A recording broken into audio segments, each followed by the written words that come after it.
अस्सलाम वालेकुम students, this is doctor Arkham. और जैसा कि आप लोग तमाम बच्चे ये बात जानते हैं कि हमने अपनी जो है वो पिछली वीडियो लेक्चर्स के अंदर जो कि हम किंगडम एनिमेलिया को डिस्कस कर रहे थे, इस किंगडम एनिमेलिया के अंदर जो चीज़ें जो टॉपिक्स को हमने डिस्कस किया था वो बेसिकली हमारे पास क्या था, वो बेसिकली हमारे पास फाइलम निडेरिया था। देखिए बच्चों, रही बात फाइलम निडेरिया की कि व्हाट इज़ फाइलम निडेरिया, और फाइलम निडेरिया के अंदर आपने क्या क्या और किन किन चीज़ों को डिस्कस किया था वो मैं आपको पिछली क्लास के अंदर बता चुका था। ठीक है, उम्मीद है कि मैंने उनकी क्लासेस भी आपको बता ही दी होंगी कि भाई हाइड्रोजोआ, स्काइफोजोआ और एंथोजोआ अकॉर्डिंग टू द सेलुलैरिटी और नॉन सेलुलैरिटी और फाइब्रस स्ट्रक्चर्स हमने इनको ऐसे डिवाइड किया था। तो जो समझाने वाली बात है मेरा बच्चा, वो सिर्फ और सिर्फ ये है कि आप लोगों को इस चीज़ का आइडिया हो जाए, आप लोगों को इस चीज़ के बारे में पता चल जाए कि ये किस तरह के स्ट्रक्चर्स होते हैं। तो देखिए, हमने इन तमाम चीज़ों की बात कर ली। जब बच्चों इन तमाम चीज़ों की हमने बात की थी तो आज की क्लास के अंदर हम उसी चीज़ को आगे कंटिन्यू करेंगे और कुछ नए फाइलम्स के बारे में हम डिस्कस करेंगे। जो बात समझाने वाली है वो दरअसल ये है कि आप लोगों को मैं एक बात बताता चलूँ।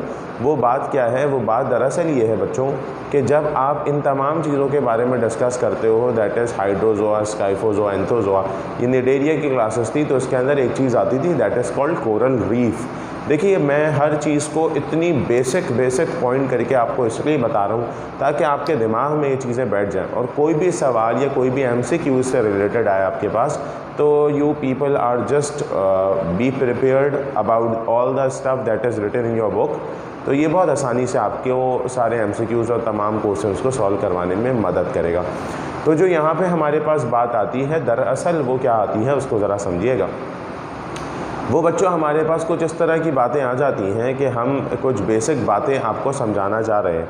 वो जो बेसिक बातें मैं आपको समझाना चाह रहा हूँ बच्चों, वो कैसी हैं, किस तरह की हैं, वो है हमारे पास कोरल रीफ। उम्मीद है ये हमारे पास चैप्टर नंबर 10 का लेक्चर 5 होगा। लेकिन यहाँ पर जो बात हमारे पास आ रही है बच्चों वो क्या है? वो है अबाउट कोरल रीफ। ठीक है, अगर आपसे पूछूँ मैं what do you mean bye coral reef, ये क्या होता है? देखिए बच्चों, कोरल रीफ के बारे में कुछ बातें हैं जो समझाई जाती हैं और कुछ बातें हैं जो बताई जाती हैं कि व्हाट आर कोरल रीफ, किस तरह से होते हैं कोरल रीफ। सही है। अच्छा, यहाँ बात ये आती है बच्चों जो हमारे पास निडेरियंस होते हैं। सही है, निडेरियंस की मैं बात करूँ जिनको आप कहते हैं सीलेंट्रेटा, तो बहुत सारे निडेरिया या सीलेंट्रेटा ये अपने अंदर से सिक्रीट करते हैं बच्चों कुछ केमिकल्स। ठीक है, ये अपने अंदर से कुछ केमिकल्स को सिक्रीट करते हैं। ठीक है बच्चों, जो ये केमिकल सिक्रीट होते हैं ये बेसिकली हार्ड होते हैं। ठीक है, और हार्ड होने के साथ साथ it provide protective covering around animal. तो ये एनिमल के ऊपर एक प्रोटेक्टिव कवरिंग चढ़ाकर रखते हैं। सही है। अच्छा, अब यहाँ पे होता क्या है? यहाँ पे होता ये है कि इस प्रोटेक्टिव कवरिंग की बहुत डिफरेंट साइज़ होते हैं, उनके डिफरेंट शेप होती है और उनके डिफरेंट कॉम्पोजिशन होती है। और इन पूरी प्रोटेक्टिव कवरिंग को हम नाम देते हैं कोरल्स का। समझ आई बात? इन पूरी प्रोटेक्टिव कवरिंग को हम नाम देते हैं बच्चों कोरल्स का। अब यहाँ पे क्या होता है बेसिकली? ये बेसिकली इनको आप नाम देते हैं कि these are limestone riches. Riches पता है ना आपको क्या होती है? रिच पता है आपको क्या होती है? ये ऐसी एक रिच होती है। देखें ये जो बन रही है ना, देखें आपके सामने ये दिस इज अ रिच, ये रिच रिचेस होती है जो सरफेस ऑफ सी के ऊपर मौजूद होती है। तो आपने कह दिया फाउंड ऑन सरफेस ऑफ सी। तो ये जो है बच्चों वो सी की सरफेस के ऊपर मौजूद होती है। अच्छा, उसके बाद ये कहा जाता है यहाँ पर डिफरेंट वेरियस सिक्रीशंस को हम कंबाइन करवाते हैं, यानी बेसिकली कंबाइन हुए होते हैं। और ये ज़्यादातर जो पाया जाता है वो कहाँ पाया जाता है? पाया जाता है ऑस्ट्रेलिया में।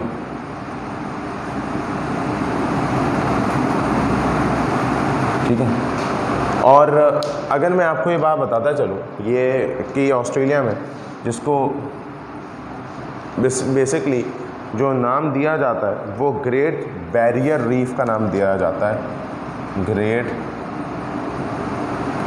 बैरियर रीफ, ये एमसीक्यू में पूछा जाता है बच्चों, ज़रा दिमाग में रखिएगा। और कुछ रीफ ऐसे होते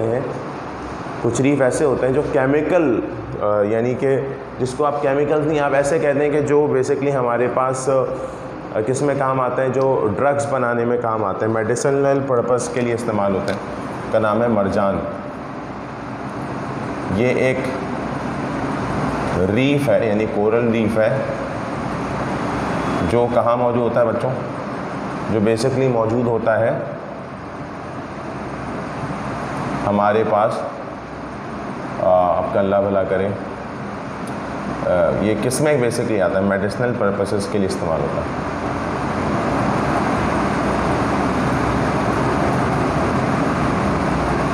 इन सब के लिए ये इस्तेमाल होता है।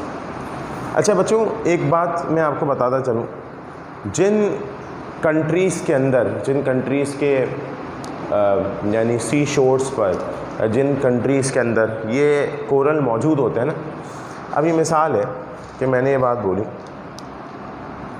कि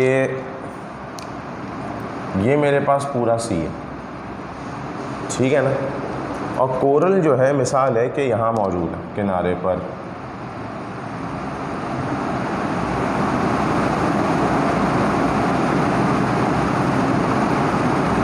मिसाल है ऐसे, ठीक है।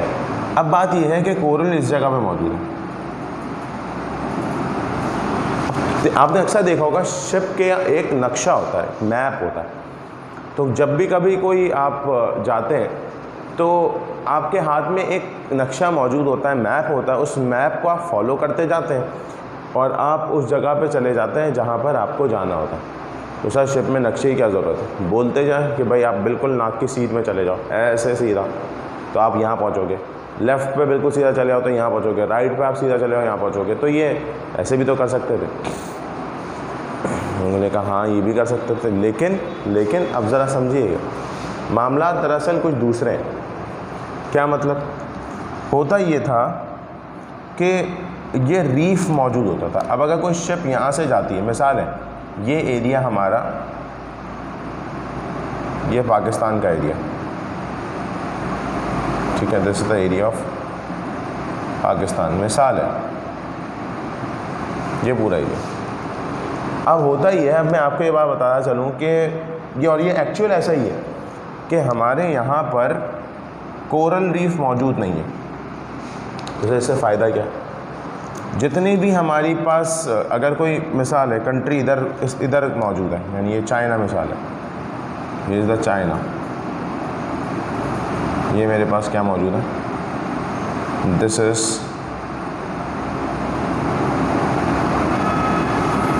तो इनकी जो शिप्स होती हैं बच्चों, ये बस यहीं पे ही आती हैं, यानी कि ये शिप जाएगी, यहाँ चले गई और यहीं से वापस आ गई, बस इससे आगे इनकी शिप नहीं आती। लेकिन अगर पाकिस्तान में शिप आनी होती तो अगर यहाँ से मूव करी तो मूव करके बिल्कुल कॉर्नर ऑफ द सी तक आ जाती है, ऐसा ही है। तो सर इससे फ़ायदा क्या है? इससे फ़ायदा ये है कि जो शिप, बड़ी एक शिप आती है वो यहीं से जाती है यहाँ कॉर्नर तक और यहाँ पे यहाँ कॉर्नर तक, ठीक है। जो भी कहीं से भी किसी कंट्री से भी पाकिस्तान आ रहा होता है डायरेक्टली सी शोर तक आ जाता है शिप को लेके। तो पाकिस्तान क्या करता है, जितने इंपोर्ट होते हैं, यानी जो भी इंपोर्ट हुई होती है वो तमाम इंपोर्ट को अपने पास यहीं से अनलोड करना शुरू कर देता और ये सब पाकिस्तान में आ गए, ऐसा ही है। लेकिन दूसरे कंट्रीज़ जिनके किनारों पर कोरल रीफ मौजूद है वो क्या करेंगे? उनका मसला मसाइल ये होता है बच्चों कि वो जो रीफ होता है ना, वो रीफ यहाँ कॉर्नर पे है। तो अब चाइना यानी इसकी शिप यहाँ से आगे आ ही नहीं सकती। अब क्या किया जाए भाई?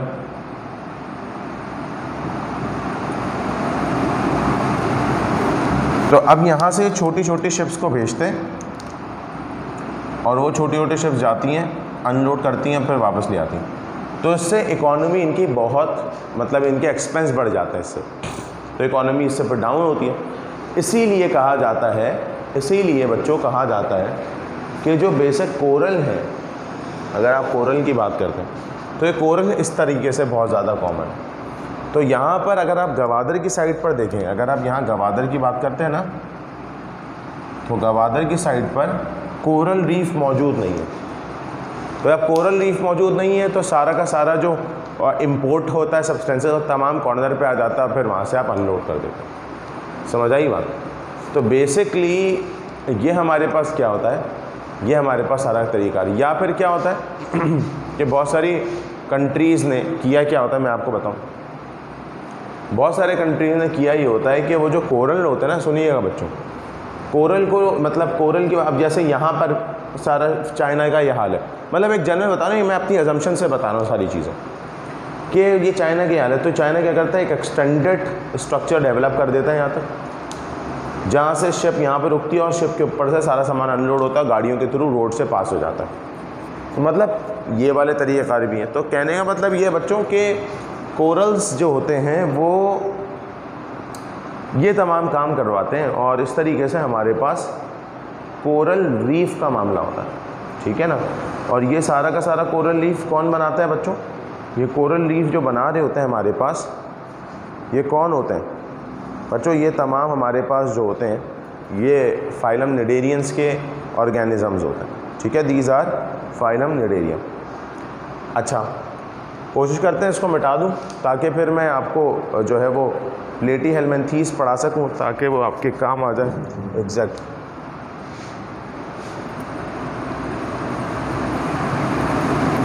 अच्छा, इसको ना ज्वेलरी पर्पसेस के लिए भी इस्तेमाल किया जाता है कोरल्स को, क्योंकि ना ये स्टोन्स हैं, और स्टोन्स फिर आपको पता है कि ऑर्नामेंटल पर्पसेस, ज्वेलरी पर्पसेस के लिए ये इस्तेमाल किया जाता है। कोई भी स्टोन आप पता है आपको कि भाई ये हार्ड स्ट्रक्चर है तो जो इस्तेमाल हो जाता है, ठीक। अच्छा जी, उसके बाद फिर देखिएगा बच्चों, फिर होता ही है कि अगर हम बात करते हैं किसकी, एक नए फाइलम की, दैट इज़ फाइलम प्लेटीहेल्मिन्थीस।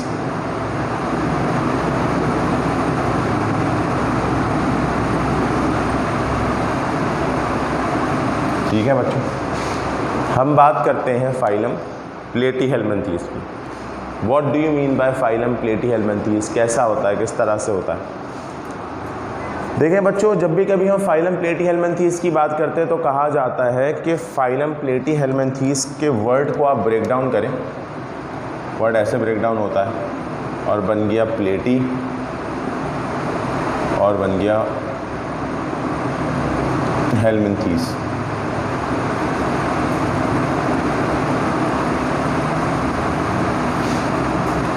ये टूट गया, तो आप कह रहे हैं कि दिस इज कॉल्ड प्लेटीहेल्मिन्थीस। अच्छा, यहाँ पे क्या बताया जाता है कि प्लेटी का मतलब होता है कि भाई जो फ्लैट हो, सही है ना, जो हमारे पास फ्लैट हो उनको आप नाम देते हैं प्लेटी का। हेल्मिन्थीस बेसिकली हमारे पास वर्म का नाम है। तो यहाँ कहा जाता है कि फ्लैट वर्म कहा जाता है, या कहा जाता है ribbon shape worm, ribbon shape worm कहा जाता है, सही है, या रिबन शेप वर्म कहा जाता है, या फ्लैट वर्म कहा जाता है। और क्या होता है? और होता ये है कि डॉर्सो वेंट्रली फ्लैटेंड है। What do you mean bye dorso ventrally flattened? देखो बच्चों याद रखना, डॉर्सो का मतलब होता है बैक और वेंट्रल का मतलब होता है फ्रंट। समझ आ गए? तो या तो आगे और पीछे से फ्लैट होगा, यानी बैक और फ्रंट से ये कंप्रेस हो जाता है, इसीलिए इसको नाम दिया जाता है डॉर्सो वेंट्रली कंप्रेस या डॉर्सो वेंट्रली फ्लैटेंड। ठीक है बच्चों? अच्छा, उसके बाद क्या बताया जाता है कि इसका जो लार्वा होता है रिजेंबल करता है निडेरिया के लार्वा से, इसीलिए इसके लार्वा को लिए larva of Platyhelminthes resemble with the larva of किसके लार्वा के साथ? निडेरिया। और बच्चों निडेरिया का लार्वा कौन सा होता है? तो नाम दिया जाता है प्लैन्यूला लार्वा। प्लैन्यूला लार्वा। ठीक है, इनके लार्वा को क्या नाम दिया जाता है? बेसिकली निडेरिया के लार्वा को नाम दिया जाता है प्लैन्यूला लार्वा। अच्छा, यहाँ क्या बताया जाता है? यहाँ होता है कि अगर हम इसकी गैस्ट्रोवेस्कुलर कैविटी या गैस्ट्रोवेस्कुलर छोड़ें, हम इसको कहते हैं कि मैं अगर एक जनरल बात मैं आपके सामने रख रहा हूँ, ज़रा समझिएगा बच्चों। मैंने एक बहुत ही बेसिक बातें आपके सामने रखता चल रहा हूँ। मैंने आपको ये बात बोली कि इसका लार्वा तो हमने बता दिया। अब होता ये है कि मैं इसके जो है वो डाइजेस्टिव सिस्टम की बात करता हूँ। तो अगर मैं इसके डायरेक्ट डाइजेस्टिव सिस्टम की बात करता हूँ,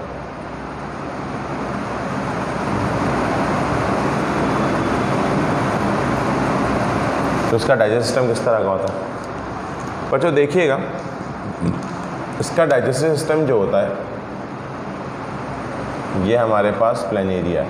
इसके अंदर एग्जाम्पल में प्लैनेरिया आ जाता है। ठीक है बच्चों, प्लैनेरिया ये आ गया। और प्लैनेरिया का डाइजेस्टिव सिस्टम जो होता है, याद रखिएगा बच्चों, सैक लाइक होता है। Sac like digestive system, sac like digestive, यानी entry and exit are from same side. Entry और एग्जिट जो है वो सेम साइड से हो रहा है। एक चीज़ मैं आपको और समझा रहा हूँ, वो क्या है? Mouth open into GIT। Mouth का ओपन हो रहा है गैस्ट्रोइंटेस्टाइनल ट्रैक के अंदर directly, but there is no anus, कोई एनस मौजूद ही नहीं। ठीक हो गया बच्चों? तो जब इनके अंदर कोई एनस मौजूद नहीं है तो माउथ एंटर होता है। अच्छा, अब यहाँ पे मैं बताता भी आया था एक दफ़ा, तो मैं एक दफ़ा देख लेता हूँ कि ये मेरे पास क्या है बच्चों। ये पूरी की पूरी हमारे पास इंटेस्टीन है। इस इंटेस्टीन के हवाले से बताया जाता है कि ये देखिएगा, ये इसका माउथ है। माउथ एंटर हो रहा है, यानी अगर आप ये देखें, माउथ जो है आपका इसका एंटर होता है फेरिंग्स में। ठीक है, और फेरिंग्स के बाद डायरेक्टली चले जाता है इंटेस्टीन। ठीक है, फिर इंटेस्टिनल ब्रांचेस आती हैं, और ब्रांचेस के बाद बच्चों डायरेक्टली आ जाता है डाइवर्टिक्यूला। ठीक है, बहुत सारे बच्चों का मेरा मैसेज आता है, सर व्हाट इज़ डाइवर्टिक्यूला। तो बेसिकली बच्चों ये देखिएगा कि मैंने कहा ये माउथ एंटर हुआ फेरिंग्स में, फेरिंग्स एंटर हुआ इंटेस्टीन में, इंटेस्टीन से ब्रांचेस में,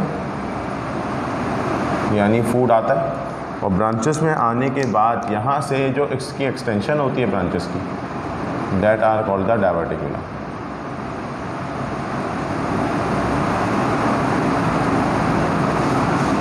this is called the diverticula. अच्छा बच्चों, ये तो चले आपने बात की, यहाँ पे बताया जाता है, यहाँ बेसिकली आप लोग ये बात जानते हैं, क्या जानते हैं कि भाई ये जो जानदार है, ये जो ऑर्गेनिज़म हमारे पास है, इस ऑर्गेनिज़म की ख़ास बात क्या है। बच्चों इस ऑर्गेनिज़म की ख़ास बात ये होती है कि ये चपटा सा है, पतला सा है, फ्लैट वर्म, फ्लैट है, बिल्कुल ही लंबा है। अब यहाँ पर और क्या क्या बातें आती हैं, एक दफ़ा इनको डिस्कस करते चलते हैं। इनको डिस्कस करते हुए बच्चों यहाँ बातें क्या बताई जाती हैं, ध्यान से सुनना है आप सब ने बच्चों। यहाँ बताया जाता है कि जैसे ही मैंने इन तमाम चीज़ों को डिस्कस किया तो आप लोग ने पढ़ा था कि भाई ये हमारे पास होता है यूमेटाजोआ। इसका मतलब ये है they have organ and organ system.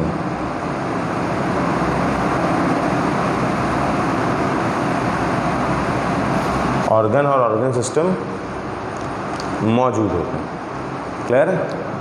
तो हमने कह दिया दे हैव ऑर्गन और ऑर्गन सिस्टम, दोनों चीज़ें इनके अंदर पाई जाती हैं, मौजूद हैं। सही है। अब और आगे की चीज़ों को समझते हैं। जब आपने कहा कि इनके अंदर ऑर्गन मौजूद है, ऑर्गन सिस्टम मौजूद है, तो ये कहा जाता है कि इनके अंदर सबसे इम्पॉर्टेंट चीज़, अब यहाँ तो नहीं लिखता, ऊपर लिख देता हूँ, इनकी बात आती है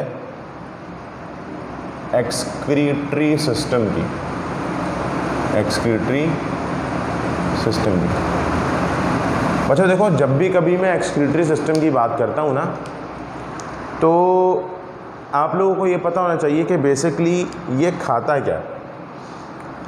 पहली बात तो ये कि भाई ये प्लेनेरिया ज़्यादातर कार्निवोरस होता है, कार्निवोरस ऑर्गेनिज्म, और ये जो है बच्चों एक्वेटिक है, पहली बात। अच्छा, अब जब ये एक्वेटिक है तो कार्निवोरस मतलब गोश्त खाएगा, स्मॉल इंसेक्ट को खाता है। अब एक्वेटिक है, एक्सक्रीटरी सिस्टम जो होता है बच्चों उसका, वो होता है protonephridia, protonephridia. This is the excretory organ या एक्सक्रीटरी सिस्टम। इसके बाद मौजूद है प्रोटोनेफ्रीडिया। अगर आप प्रोटोनेफ्रीडिया को देखें तो उस प्रोटोनेफ्रीडिया के अंदर कुछ सेल्स मौजूद होते हैं, that cells are called the flame cells. उन सेल्स को किसका नाम दिया जाता है? फ्लेम सेल्स का। ये जो बच्चों फ्लेम सेल्स होते हैं ना, ये फ्लेम सेल्स, यानी ये देखिए ये प्रोटोनेफ्रीडिया रन कर रहा है और इनमें ये एक सेल मौजूद होता है इस तरीके का। यानी अगर मैं आपको इसके स्ट्रक्चर में बताता चलूँ थोड़ा सा, ये देखिए कि ये मेरे पास अगर एक, ये इधर साइड में इस तरह से रॉड्स रन कर रही होती हैं दो,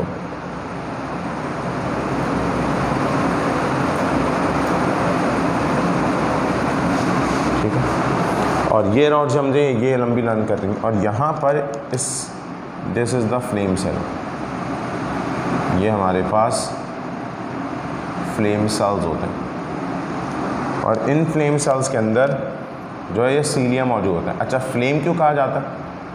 जब सीलिया मूव करते हैं बच्चों तो ऐसा लगता है कि बर्निंग फ्लेम की तरह से, कि जैसे जो फ्लेम है ना वो बर्न कर रहे हैं, seems like burning flame, these are the सीलिया।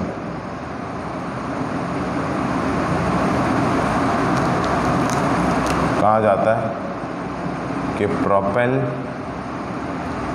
Itself like a burning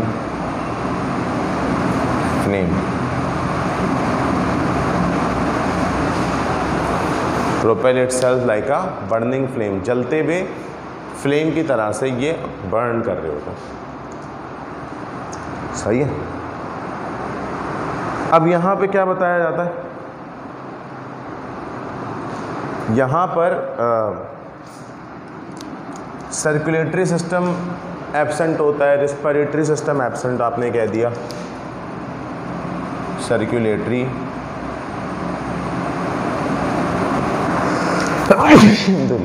sorry बच्चों, circulatory and respiratory system are absent. तो ये तमाम सिस्टम जो है वो एब्सेंट होते हैं, ये मौजूद नहीं होते। अच्छा भाई, फिर क्या होता है, फिर इनमें ये बताया जाता है जब इनमें सर्कुलेटरी सिस्टम एब्सेंट है, रेस्पिरेटरी सिस्टम इनका एब्सेंट है। अब क्या बात है,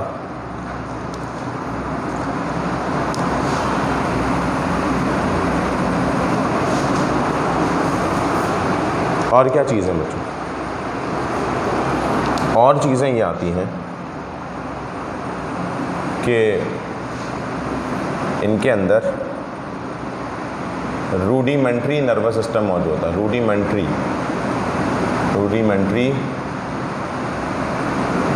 नर्वस सिस्टम आर प्रेजेंट। अच्छा, ये तो हमने बात की रूडिमेंट्री नर्वस सिस्टम। रूडिमेंट्री का मतलब क्या होता है?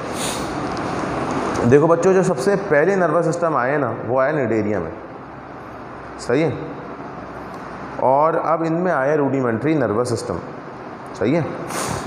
अब यहाँ पे होता क्या है कि जब ये रूडिमेंट्री नर्वस सिस्टम इनके अंदर मौजूद है, तो इस रूडिमेंट्री नर्वस सिस्टम के मौजूद होने के बाद इनके अंदर और क्या क्या चीज़ें पूछी जाती हैं, वो क्या, वो है ये कि भाई निडेरियम में नर्वस सिस्टम आया तो प्लेटिहेलमिन्थेस में थोड़ा सा मतलब मॉडिफाइड फॉर्म के अंदर आना शुरू हो रहा है।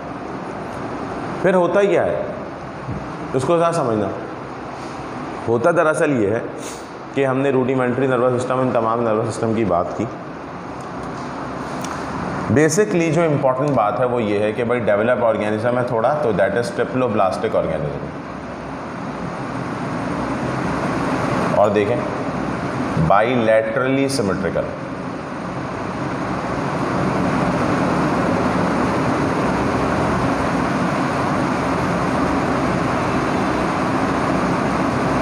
और क्या होता है, और ये होता है एसीलोमेट। अच्छा देखें, मैंने ना तीनों चीज़ें एक साथ लिख दी, ट्रिप्लोब्लास्टिक, बाइलैटरली सिमेट्रिकल और एसीलोमेट। क्या मतलब है इन बातों का? इन बातों का दरअसल मतलब ये कि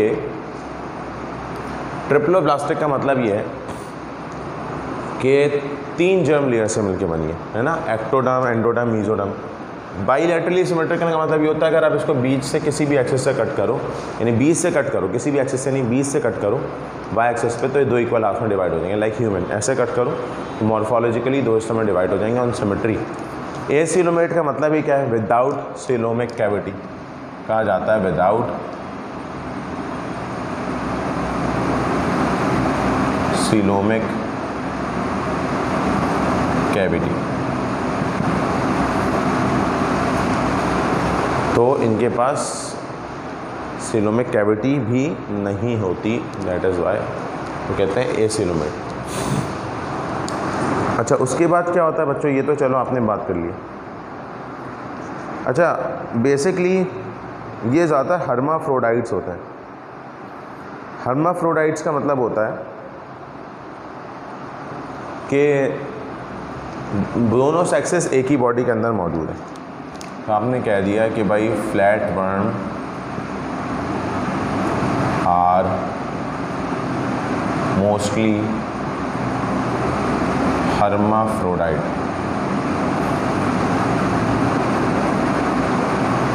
हर्माफ्रोडाइट का मतलब ये होता है कि both sexes are found in same body।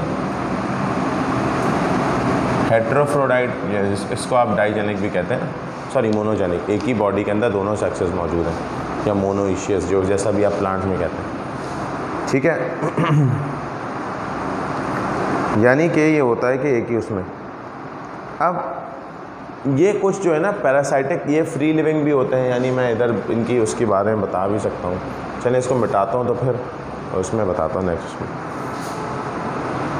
अच्छा, ये इम्पॉर्टेंट काफ़ी है बच्चों, इसको जो है ना ध्यान से सुनना है आपने।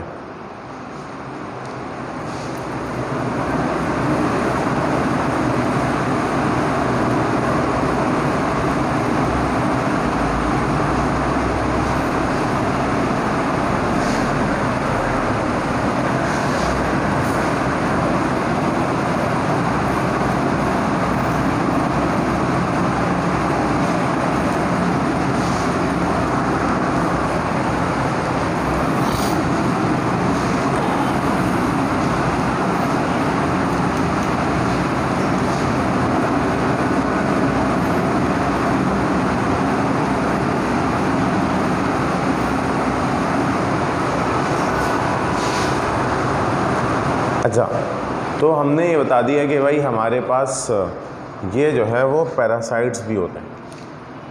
अच्छा, अगर मैं इनकी पैरासाइटिक बात करूं कि ये पैरासाइट्स भी होते हैं, तो ये पैरासाइट्स दो तरह के होते हैं। कहा जाता है कि ये या तो इंटरनल पैरासाइट्स हैं या फिर ये एक्सटर्नल पैरासाइट्स हैं।